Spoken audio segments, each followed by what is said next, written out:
ప్రస్తుతం తాడేపల్లిలో మాజీ మంత్రి అంబటి రాంబాబు మాట్లాడుతున్నారు. ఒకసారి చూద్దాం. ఎందుకు వెళ్తున్నాడో నాకు అర్థం కాల. చంద్రబాబు మన అవినాష్ గారి ఇంటికి ఒకసారి పంపించారు. అవినాష్ గారిని వెంటబడతా ఉన్నారు. నాకు అర్థం కాల. అంటే దాని ఉద్దేశం ఏంటి? సాయంత్రం 5 గంటల దాకా వాళ్ళు విచ్చలవిడిగా వాళ్ళు ఇష్టం వచ్చినట్టుగా ఓట్లు వేసుకోవడానికి అవినాష్ గారు ఇంటికాడుండి అడ్డం పడతాడేమోననేటువంటి ఉద్దేశమా, లేక ఇంటికాడుండి మీడియాతో మాట్లాడతాడని ఉద్దేశమా? ఎందుకోసం మీరు 5 గంటల దాకా ఆయన నిర్బంధించేటటువంటి కార్యక్రమం చేస్తున్నారు? 2 సార్లు వదిలేసిన తర్వాత అని ఈ సందర్భంగా నేను మనవి చేస్తున్నా. అంతేకాదు, అరే ఎంతమంది అండి, 20 కార్లు 30 కార్లు పెట్టుకుని జమ్మలమడుగు ఎమ్మెల్యే గారు తిరుగుతూ ఉంటే దాన్ని పట్టించుకోరు. అక్కడేమో రాంప్రసాద్ రెడ్డి అక్కడికి వచ్చి ఆ బూతులో దూరతంటే దాన్ని పట్టించుకోరు. అవినాష్ రెడ్డి మాత్రం వెళ్ళకూడదు, వాళ్ళు మాత్రం ఇష్టంగా తిరగాలి. ఇది పోలీస్ ప్లాన్. పోలీస్ ప్లాన్ అనడం కంటే కోయా ప్రవీణ్ గారి ప్లాన్ ఇది. ఈ ప్రకారంగా చేసి సక్సెస్ఫుల్ గా చంద్రబాబు నాయుడు గారి దగ్గర శభాష్ అనిపించుకోవాలనేటువంటి ప్రయత్నం చేస్తున్నాడు తప్ప ఒక ఐపీఎస్ ఆఫీసర్గా, ఒక కాకి దుస్తులు ధరించినటువంటి వ్యక్తిగా ఉద్యోగ ధర్మాన్ని నిర్వర్తించడంలో పూర్తిగా విఫలమై తెలుగుదేశం జెండాని మోస్తున్నటువంటి ఈ పోలీస్ ఆఫీసర్ను చూస్తుంటే నిజంగా సిగ్గేస్తుంది.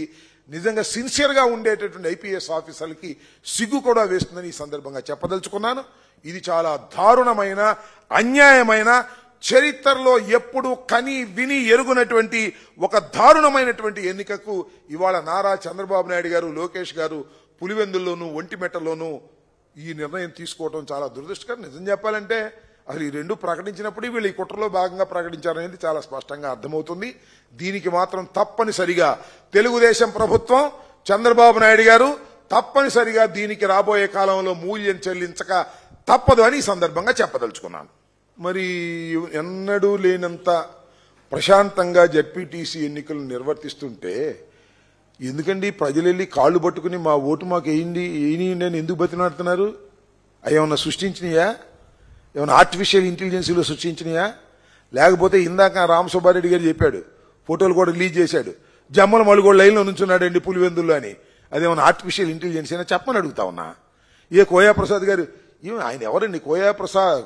కోయా ప్రవీణ్ అంటే ఎవరైనా? డిఐజీ వెళ్ళి వాళ్ళ ఇంటికాడ కాపలా కాస్తాడా? అవినాష్ రెడ్డి ఇంటికాడ పొద్దున ఎందుకు కాపలా కాయలే, ఇప్పుడు ఎందుకు కాపలా కాస్తున్నా అంటే అవినాష్ రెడ్డి బయటికి వెళ్తాడేమో, అవినాష్ రెడ్డి ఏమన్నా వాళ్ళ తప్పులు పట్టుకుంటాడు అనే ఉద్దేశంతో కదా ఇంత ప్రశాంతంగా జరుగుతున్నాయా? బూతులో లాగి కొట్టారు కదండి, విజువల్ చూసాం కదా మనం. ఎన్ని విజువల్ చూసాం? లేడీస్ వెళ్ళి ధర్నాలు చేస్తున్నారు, మా ఓట్లు మమ్మల్ని వేసుకొని ఇవ్వండి బాబు అని. ఇన్ని జరుగుతుంటే ప్రశాంతంగా జరుగుతున్నాయని చెబుతున్నారా? ఈ ప్రవీణ్ కూడా చెబుతున్నాడు ప్రశాంతంగా జరుగుతున్న ఐపీఎస్ ఆఫీసర్ గారు. ప్రశాంతంగా జరిగితే ఇలా ఉంటుందా? ఎన్ని విజువల్స్ వచ్చినాయి, మా సాక్షులను వచ్చినాయి, కడమ చోట్ల ఎన్ని విజువల్స్ వచ్చినాయి, అంత క్లియర్గా కనపడతా ఉంది. ఇంత దుర్మార్గంగా, ఇంత అన్యాయంగా జరుగుతూ ఉంటే ప్రశాంతంగా జరుగుతున్నాయని చెప్పి తప్పుకుపోవాలనే ప్రయత్నం చేస్తున్నారు. క్యూ లైన్లో నుంచి నాకు చిత్రమైంది ఒకటి, ఎవరు మన జమ్మలమడుగు వైస్ ప్రెసిడెంట్ అంట, ఆయన నుంచున్నాడు క్యూలో ఓటు వేయడానికి, వేసుకున్నాడు. జమ్మలమడుగు వైస్ ప్రెసిడెంట్ పులివెందుల జెడ్పీటీసీకి వచ్చి ఓటేశాడు. శభాష్, ప్రజాస్వామ్యం అద్భుతంగా ఉంది, అమోఘంగా ఉంది, ప్రశాంతంగా జరుగుతుంది ఎన్నిక, దానిలో అనుమానం లేదు. అంతేకాదు జమ్మలమడుగు మార్కెట్ యార్డ్ చైర్మన్ అంట తిరుగుతున్నాడు బూత్కి. మా జెడ్పీటీసీ క్యాండిడేట్ బూత్కి వెళ్ళడానికి లేదన్నారు. అంత ప్రశాంతంగా జరుగుతుందండి. వైసీపీ కార్యకర్తల్ని, వైసీపీ ఓటర్లని, వైసీపీ నాయకుల్ని అసలు ఎక్కడికి కదలకోకుండా ప్రశాంతంగా పెట్టేశారు ఇళ్లలో. వీళ్ళు మాత్రం ప్రశాంతంగా ఓట్లు వేసుకుంటున్నారు. ప్రశాంతంగా తెలుగుదేశం వాళ్ళు ఓట్లు వేసుకునే కార్యక్రమానికి ప్రవీణ్ గారి నాయకత్వంలో, ఐపీఎస్ ప్రవీణ్ గారి నాయకత్వంలో పోలీస్ యంత్రాంగం మొత్తం చక్కగా పనిచేసి ప్రశాంతంగా తెలుగుదేశం వాళ్ళ ఓట్లు తెలుగుదేశం వాళ్ళు, వైసీపీ వాళ్ళ ఓట్లు మాత్రం ఇంట్లో వేసుకుంటారు బాబు అని స్లిప్పులు లాక్కుపోయినటువంటి సందర్భం. ఇంతకన్నా ప్రశాంతమైన ఎన్నిక ఇక ప్రపంచంలో ఎక్కడా జరగదు, ఇక్కడే జరుగుతుంది ప్రవీణ్ గారి నాయకత్వంలో. అవును, అక్కడ కాపలా ప్రవీణ్ గారు అనే IPS officer, DIG Rayalaseema, YCP Pulivendula కార్యాలయంలోకి వెళ్లి అవినాష్ గారు పక్కన కూర్చున్నాడు. అవినాష్ గారు ఎక్కడికి వెళ్ళడానికి వీల్లేదని అవినాష్ గారి కోసం వచ్చినటువంటి నాయకుల్ని అందరినీ తరిమి కొట్టారు. ఆ సందర్భంలో ఒక డిఎస్పీ గారు నా కొడక కాల్చి పారేస్తా పిచ్చి పిచ్చిగా మాట్లాడావంటే ఇక్కడ ఉంది కాకి డ్రెస్ అంటున్నాడు. కాకి డ్రెస్ వేసుకుని కాల్చి పారేయడానికా? ఏమైనా కాల్చిపాడేది ఏమైనా సిగరెట్టా, కాల్చిపాడేది ఏమైనా చుట్టా? ప్రాణం సార్. డిఎస్పీ గారు, ప్రాణం ఎట్ట కాలుస్తావా? నాకు అర్థం కాలేదు.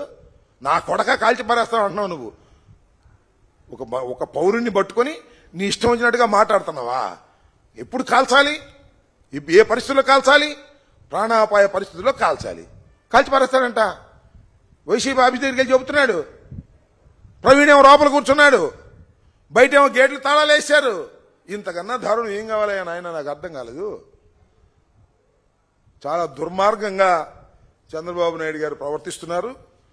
మరోసారి చెబుతున్నా, ఈ దుర్మార్గానికి రా చంద్రబాబు నాయుడు గారు తప్పనిసరిగా మూల్యం చెల్లించక తప్పదు, ప్రతిఫలం కూడా అనుభవించక తప్పదు. ఇంక డిమాండ్ ఏముంది? గుర్తేసుకుంటున్నారుగా. చూద్దాం, సాయంత్రం మళ్ళా మా నాయకులు మాట్లాడతారు, అప్పుడు వివరంగా మాట్లాడతారు. ఇంకా పోలింగ్ ఉంది కదా, చూస్తున్నారు కదా. పోలీసు, ఎలక్షన్ కమిషను, తెలుగుదేశం రౌడీలు అందరూ ఏకమై ఎన్నిక చేసుకుంటున్నారు. వన్ సైడ్ ఎన్నికలా కనిపిస్తా ఉంది. చూద్దాం సాయంత్రం. Will see later. ఈవినింగ్ 5 గంటలకు ఉంది కదా, 5 గంటలకు మళ్ళా బ్రీఫింగ్ ఉంటుంది, మరొకరు బ్రీఫ్ చేస్తారు. అప్పుడు మేము వివరంగా మా నిర్ణయాలన్నీ కూడా ప్రకటిస్తాం. ఏమేమి మాట్లాడుకున్నాం, ఏమేమి జరుగుతున్నాయి అన్నీ కూడా క్లమ్జీగా ఉంది, అన్నింటినీ పోగేసుకుంటున్నాం. పోగేసుకున్న తర్వాత మా నిర్ణయం ఏంటి అనేది, మా డిమాండ్ ఏంటి అనేది కూడా మేము చెప్తాం. ఇప్పుడు మాత్రం జరుగుతున్నది అప్రజాస్వామికమైనటువంటి ఎన్నిక.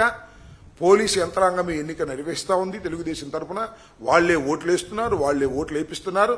ఇదంతా చాలా ఘోరమైంది. ఇలాంటి ఘోరమైనటువంటి ఎన్నిక ఆంధ్రప్రదేశ్లోనే కాదు, దేశంలోనూ ఎప్పుడు జరగలేదనేది నా అభిప్రాయం.